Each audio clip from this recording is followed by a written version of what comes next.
সারাটা দিন অক্লান্ত পরিশ্রম করেও সন্ধেবেলায় এসে ছেলের জন্য পছন্দের খাবার বানালাম। তো আজকে সেটাই তোমাদের সঙ্গে শেয়ার করব। তো সন্ধেবেলা কিন্তু চলে এসেছি ডিউটি থেকে। সারাটা দিন কিন্তু আমার বাইরেই কেটে যায়, তোমরা প্রত্যেকেই জানো যারা আমার প্রত্যেক দিন ব্লগ দেখো। তো কিছু বলবার নেই নতুন করে, আবার বলছি কারণ নতুন কোনো যদি সদস্য বা বন্ধু দেখে থাকে তাদের জন্যই কথাটা আরেকবার বলা। তো welcome back to my channel লিপি সিম্পল ব্লগ। সবাই কেমন আছো? নিশ্চয়ই ভালো আছো, আর আমিও আছি আর কি। এই যে সবে মাত্র ঢুকলাম, চলে যাবো রান্নাঘরে। আজকে বানাবো হচ্ছে ভাবছি লুচি, তারপর হচ্ছে একটু পায়েস করব, আর দেখি আর তো একটু তরকারি করব হয়তো। তো চলো সাথে থাকো, পাশে থাকো, সেটাই শেয়ার করবো তোমাদের সঙ্গে। এখানে আলু কেটে নিয়েছি, সেগুলো প্রেসারে দিয়ে দিই, সেদ্ধ হতে থাক। এই যে চালটা নিয়ে নিয়েছি, গোবিন্দভোগ চাল। তো চলো জল দিয়ে নিয়ে নিই।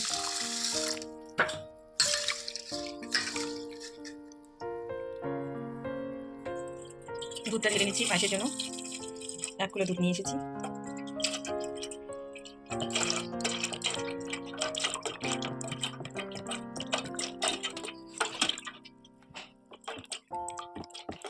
দুধটা ভালো করে ফুটিয়ে নিচ্ছি।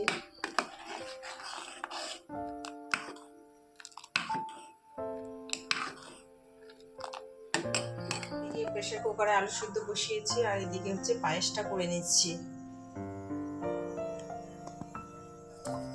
তেজপাতা দিয়ে দিচ্ছি, 2টো তেজপাতা দিয়েছি আর কি দুধের মধ্যে।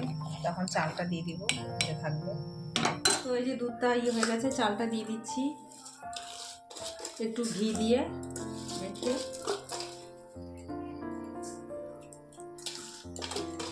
হতে থাক,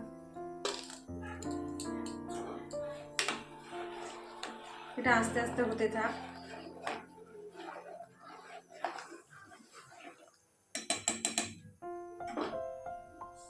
এটার মধ্যে এই যে 2টো এলাচ দিয়ে দিচ্ছি গন্ধের জন্য, সেন্ট হবে।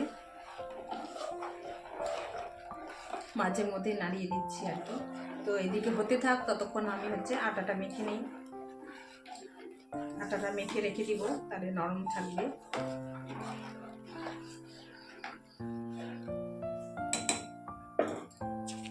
আমরা হয়তো প্রত্যেক মায়েরা বা গৃহিণীরা বাড়ির লোকের জন্য পছন্দের খাবারগুলো বানাতে বেশি পছন্দ করি। তাই সারাদিন সেরকম আমার সময় হয় না, রাত্রিবেলা একটু সময় হয়। হাজার পরিশ্রম করা সত্ত্বেও কিন্তু আমি ছেলের মুখের দিকে তাকিয়ে সেগুলো বানিয়ে থাকি, ও খুব খুশি হয়। এদিকে কিন্তু পায়েস মোটামুটি সিদ্ধ হয়ে গেছে, চালগুলো 90%। তাই এর মধ্যে পরিমাণ মতো চিনি দিয়ে দিচ্ছি, যে যেরকম মিষ্টি খেতে ভালোবাসো আর কি। তা আমি তো হচ্ছে শুধু এমনি চিনি দিয়ে করছি, গুড় দিয়ে করছি না। ছেলে আমার সাদা সিম্পল, কাজু কিশমিশও পছন্দ করে না, সিম্পল খেতে পছন্দ করে। তাই আমি সিম্পলভাবেই করে নিলাম, কিচ্ছু দিলাম না। চলো একটু পরে এটা নামিয়ে নেব, একটু চিনিটা গলে যাক, তারপর মোটামুটি হয়ে এসছে। এটা বসিয়ে দিয়ে আলুগুলো সিদ্ধ হয়ে গেছে।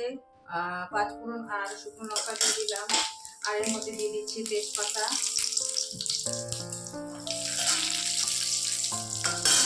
আর এই যে টমেটো আর পেঁয়াজটা।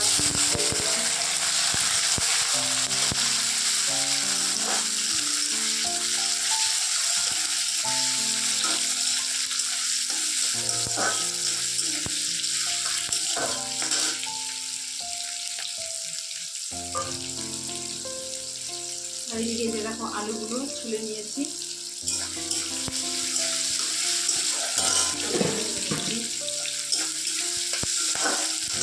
একটু ধনিয়া গুঁড়ো দিয়ে দিলাম, নামানোর সময় জিরে গুঁড়ো দিয়ে দেবো।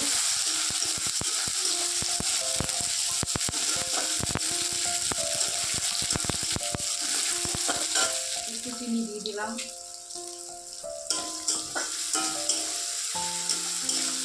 এখন আলুগুলো দিয়ে দেবো।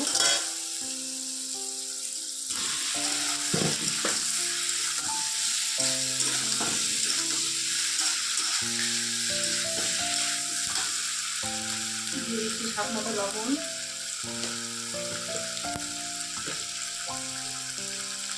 একটু হলুদ।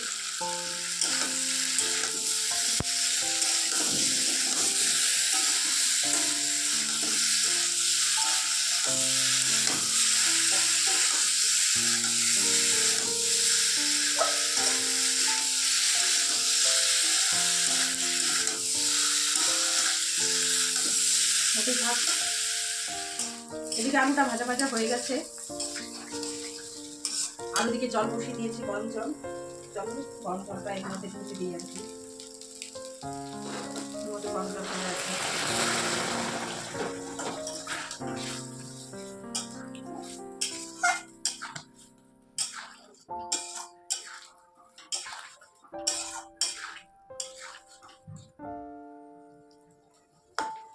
একদম সিদ্ধ হয়ে গেছে। একটু করে এটাকে নামিয়ে নেব। এই আমার তরকারিটা হয়ে গেছে। তো এখন আমি এই যে ভাজা জিরে মশলাটা দিয়ে দিচ্ছি। নিরামিষ তরকারিতে বেশ ভালো লাগলো আলুর তরকারি। এখন তরকারিটা হয়ে গেছে, নামিয়ে নেব।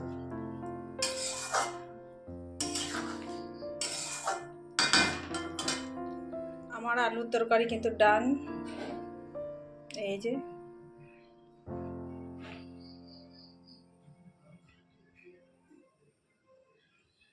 বন্ধুরা, আমার পায়েস কিন্তু একদম ডান হয়ে গেছে। গার্নিশ করার জন্য একটু কিশমিশ দিয়ে দিলাম। আর বাবু না কাজু বাদাম একদম দিতে চায় না, এগুলো বেছে বেছে ফেলে দেয় আর কি।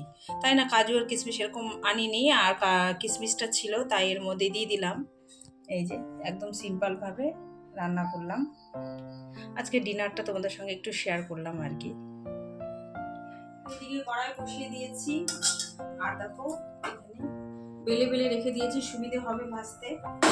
আর কড়াইতে এখন দিয়ে দিচ্ছি তেল, বেলা থাকলে সুবিধে হয়। কিন্তু গরম হয়ে গেছে, তো চলো লুচিগুলো ভেজে নেই। আটা ময়দা দিয়ে দিয়েছি।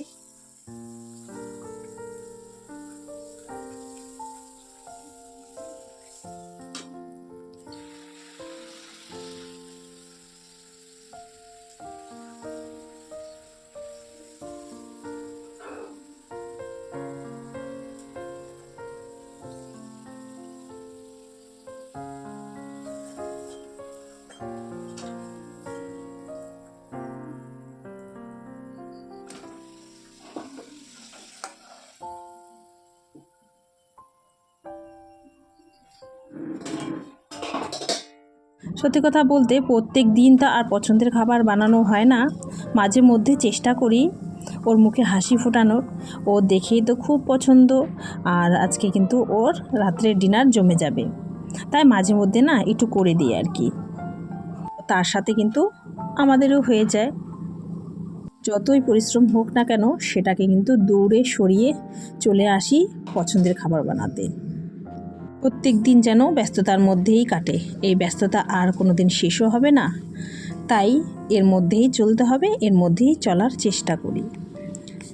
যদি দিনের সময় পেতাম হয়তো দিনের বেলায় কিছুটা করে দিতে পারতাম পছন্দের খাবারগুলো, যেহেতু দিনে আমি একদমই সময় পাই না, তাই কিন্তু বেঁচে থাকে রাত্রিবেলাটা। রাত্রিবেলা যতই দেরি হোক না কেন রাত্রিবেলায় কিন্তু আমি ভালো মন্দ কিছু রান্না করে থাকি। এখন না আমাকে আর সেই পরিশ্রমটা আর পরিশ্রম বলে মনে হয় না, বেশ ভালোবেসেই রান্নাগুলো করে নেই। আর আমাদের কিন্তু আরও অন্যান্য কাজও থাকে, সেগুলোও সামলাতে হয়, তা সেগুলোও সামলে নেওয়ার চেষ্টা করি। তো তোমাদের সঙ্গে এগুলো শেয়ার করলাম আর কি। এদিকে কিন্তু আমার প্রত্যেকটা লুচি কিন্তু সুন্দর ফুলেছে, আর তাই একটু তোমাদের সঙ্গেও শেয়ার করলাম। আর এদিকে কিন্তু গরম গরম ভাজবো আর খেতে দেবো। তো আজকে ভিডিও কেমন লাগলো অবশ্যই কিন্তু বন্ধুরা কমেন্ট করতে ভুলো না। তোমাদের কমেন্ট কিন্তু আমাকে নেক্সট ভিডিও আনতে উৎসাহ জাগায়। তা বাবুর জন্য কিন্তু এদিকে থালি রেডি করে নিয়েছি, ওকে এখন খেতে দিব, তারপর আছে ওর পড়াশোনা। আমিও কিন্তু ওকে খাওয়া দাওয়া সেরে তারপর কিন্তু পড়াতে বসাই। অনেকে হয়তো জানো, অনেকে হয়তো জানো না, তাই একটু শেয়ার করলাম। তো বাবু এখন রিভিউ দেবে আমাকে কেমন বানিয়েছি। ও সবসময় আমাকে রিভিউ দেয় কেমন বানিয়েছে খাবারটা। আর তোমাদেরও কেমন লাগলো অবশ্যই অবশ্যই কিন্তু জানাবে। আর বাবুর কিন্তু আজকে এগুলো সব পছন্দের খাবার, তো ওর তো কিন্তু খেয়ে খুবই ভালো লেগেছে। ও কিন্তু আমাকে পজিটিভ বলেছে যে খুব ভালো হয়েছে। তো যাই হোক, ওর ভালো লেগেছে মানেই ভালো হয়েছে। তো আজকে এখানেই বিদায় নিচ্ছি। সবাই ভালো থেকো, সুস্থ থেকো, টাটা।